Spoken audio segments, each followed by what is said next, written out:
Hey, it's Cody from the Keeper's Nerd. How are you all doing? So, this is going to be a lot of fun. 6th, 7th, and 8th grade, shout out again. Go to the, once you get to the end of the video, just know that there's some special stuff for you all as far as 6th and 7th grade finals. And actually for 8th grade, what's for you is this subject was actually brought to me by W. That's how we'll identify this person. W, I think you know who you are. And the topic we're going to talk about today is just a little bit of a review of some of the Elder Scrolls games. So there's been 3 games that at the very least have been of significant popularity in the past, 20 years or so. The first of those being Elder Scrolls Morrowind. It was Elder Scrolls 3. I didn't ever realize the number on that because we'll talk about that in a second. And then we have Elder Scrolls 3 Morrowind. And behind me is actually Kirby on the original Nintendo playing out. We also have, I do not have a good box, so I'll just show you the side of it. Elder Scrolls 4 Oblivion. I bought it from GameStop many, many moons ago. And last but not least, the game that's been released 12 million different times, Skyrim. And so let's just talk about it a little bit and do some review on which ones personal favorites, why, what's about them. First off, just some quick evaluation. Morrowind was one of the big RPGs on 360. And the one I saw and bought was a platinum hit, so it had been out for several years. The one problem that I had when I actually played it was I had already played Oblivion. And so I had played the next version of it that had figured out some of the... sometimes it's funny with video games. Like, you get into a new era of console and then they figure out some of the issues. They do something different with it. They change it. They just do more things. And if memory serves, it may not have been an actual mini-map in the same way. Something like that. The leveling system was very different in Morrowind. And it was... here's the other thing that changes throughout the years and we don't realize it until you go back and play. Except for, like, really old consoles like NES and Super Nintendo, there's something about them that they figured out their function and they made it work well for a lot of games, or at least the games that we remember well.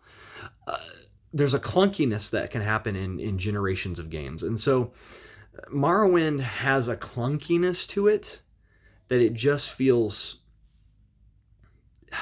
It's the best way to describe it is just clunky, where things just don't work exactly how you expect. It's just strange. Side note, Kirby behind me, I'm still amazed to this day that a regular Nintendo game had the ability for you to suck up other things and get their powers in a regular Nintendo game. Just the fact that there was programming that allowed for it, and honestly the graphics in this game they're both cute but also impressive for their era. Like they just are amazing. And just the fact that I love that games like this back in the day would do this kind of stuff where they would show you gameplay of just the computer or somebody else in the background, really probably just somebody else in the background that they recorded and put onto the cartridge just to show you more of the game. And that's what's really cool. So so Morrowind, I haven't actually played through it all because of how clunky it was, but also because I'd already played Oblivion. And the reason I realized it was clunky was because of Oblivion, and I'd already played games that had come before. It's kind of like going back and playing Deus Ex Machina. Is that the one with the guy that like has robotic arms and legs and stuff? The first game, like, it was a fun game story-wise, but it just felt clunky because it was in the early era of the Xbox 360 stuff. So it didn't look bad, but it just functioned weird. It's funny, like some games, we have an old Star Wars game that was supposed to be like Halo, but some of the button mapping is really strange, and you can change it to an extent, but it's very limited. And so it's just those things that they figured out later and went, okay, how do we make this the most fun and the most accessible? And then, ironically, we've gotten to a different era now. So the next game is Oblivion. So Oblivion is that middle of the road thing because Skyrim does come out on the 360 and it was on the Xbox One or PlayStation, right?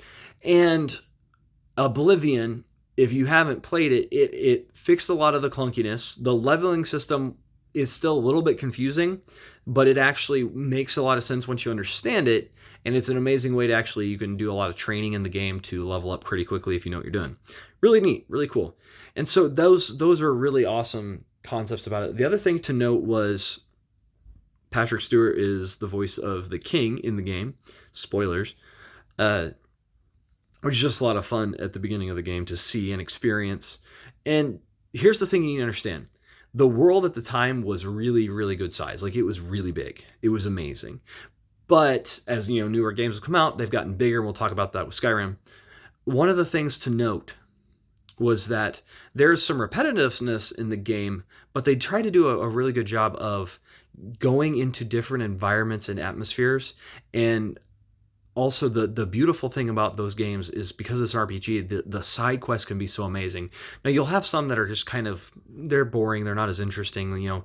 Mage's Guild, I enjoyed it because I wanted to be the mage, but it's the same time there's not a lot happening. And same with like the Fighters Guild. For a long time you're just doing little missions and just going into dungeons and killing stuff, and those are fun, but you also like, okay, I'm not really doing anything. But then you also have things like even the Colosseum Guild stuff, like so much fun there. And then the Thieves Guild quests were hilarious antics. But the highlight was it Dark Brotherhood? Is that the right term? Anyway, the Assassin's Guild. They are just fantastic stories, because I won't give it away, because if you haven't played it, go play it for just that alone, and also for the horse Shadowmere. Amazing, right? You get him in Skyrim as well, but Oblivion was where he's introduced, and he was awesome. Okay, Oblivion did unfortunately also have the massive issue of horse armor, so that was terrible. But you have to play it, and you'd have to see if you could even still buy it today, because it's just funny that it exists. But some of their DLCs, okay, whatever. But then you get to the what is it? The Forbidden Island? Oh my goodness, DLC. I can't remember. Essentially, it was like a topsy-turvy island of stuff, and it was just pure craziness, and it was so fun, so good. Good story, good stuff. They just had good story development and good character stuff, and the leveling system was, while at times a little strange, a lot of fun. And also vampirism is awesome in that game. Awesome. You think stuff in Skyrim is awesome? Play vampirism in Oblivion. It's so much fun once you understand how it works and the tricks you can do. And so the other thing to note is, oh goodness, what is it? The Daedric princes and stuff in the game. If you do some of their side quests, some of them are amazing. And there's one that's like the Trickster Daedric thing. It's hilarious. The antics you get into. This is just pure fantasy RPG stuff. So Skyrim comes around, and clearly, it has sold the most. It has done the most. It has one of the biggest worlds. Storyline, it has some interesting and fascinating stuff. You get to essentially absorb dragon powers and dragon words and stuff like this. It's amazing concepts. So much fun. The leveling system looks really neat. I will say that leveling system, it was around that time when we started seeing something happening in RPGs that they were simplifying. And that actually frustrates me, because RPGs are about understanding mechanics and the functioning underneath. And so you're trying to get invested in the harder sometimes it is, as long as it can still get you in, it creates a good atmosphere for you to develop in this world and have a fantastic time.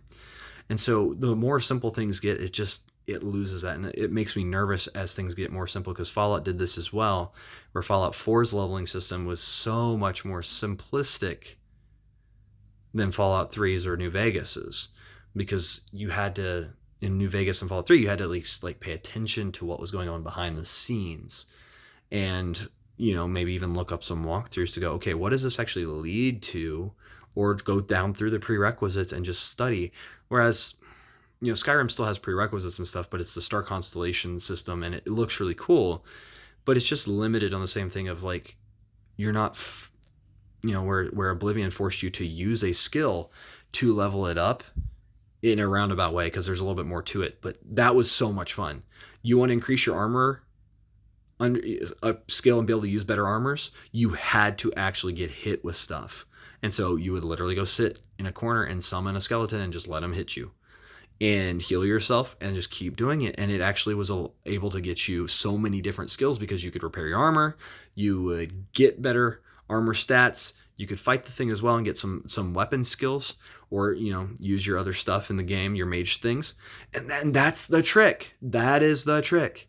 So Skyrim had all of these mechanics also, but side note, Skyrim also has the really funny potion glitch for a long time. I don't know if they ever fixed it or not, where you could essentially make a potion that gets better and better because you drink the potion and make yourself better at making potions, and then you could literally create swords. And my save file still this day has has a sword that you touch anything with it, it insta dies because it's in the millions of damage.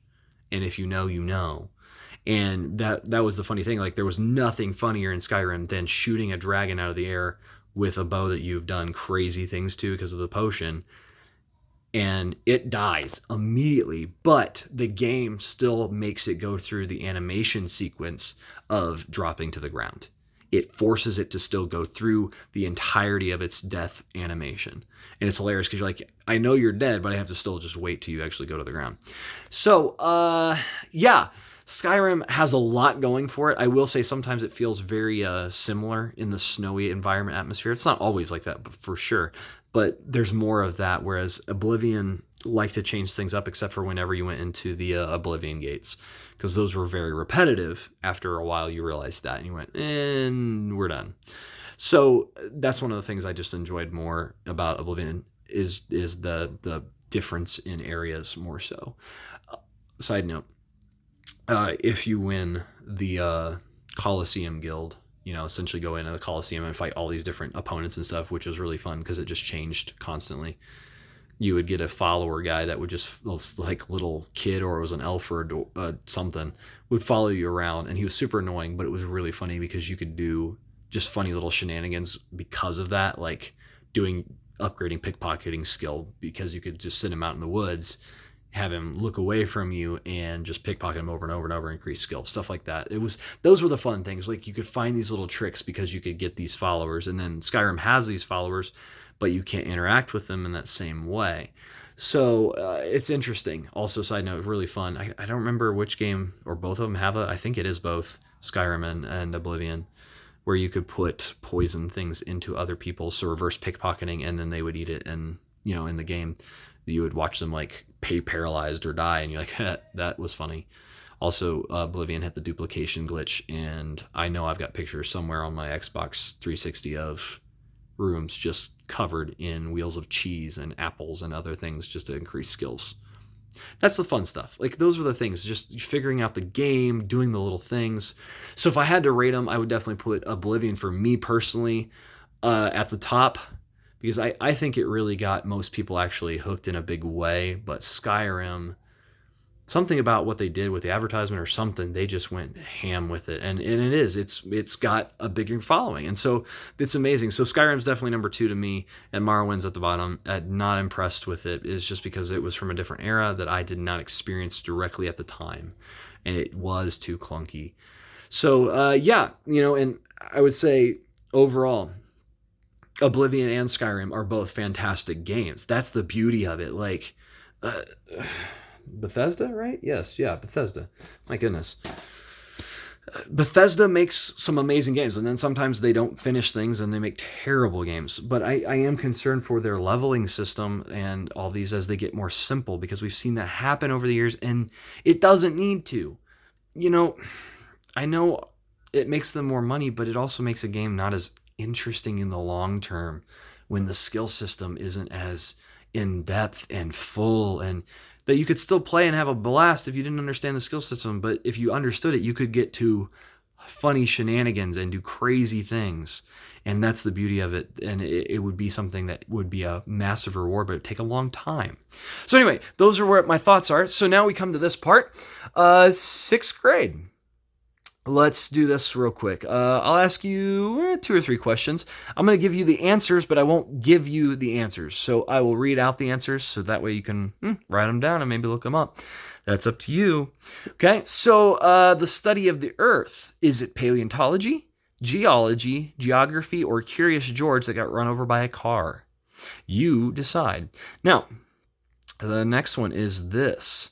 Smallest and coldest ocean. It's the Northern Ocean. Is it the Pacific Ocean, the Arctic Ocean, the Atlantic Ocean, or the Indian Ocean?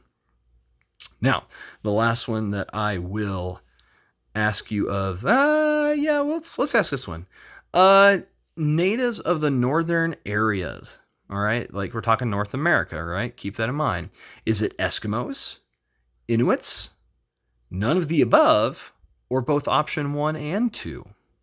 That's for you to figure out. All right, so you can just rewind this video and check it out. 7th grade, let's give you a few things. There's some true and false on your guys' test. So it's going to be pretty simple, but yet here's just a thought for this. Canaan was where the patriarchs of Israel's children ended up creating a nation. True or false? I might reword that a little bit, but essentially it's did Israel's as a nation end up creating a nation in Canaan? True or false, right? Now, the next one. Ham's son that would start the Egyptian people. Was that Shem, Japheth, Mitzrayim, or Noah? All right. Now, the last thing I will ask for today is this. Pyramids were used for temples, tombs of the dead, party houses, or monuments to the gods. You decide. All right, that's going to do it for me. I'm Cody from the Keepers of Nerddom. Take care.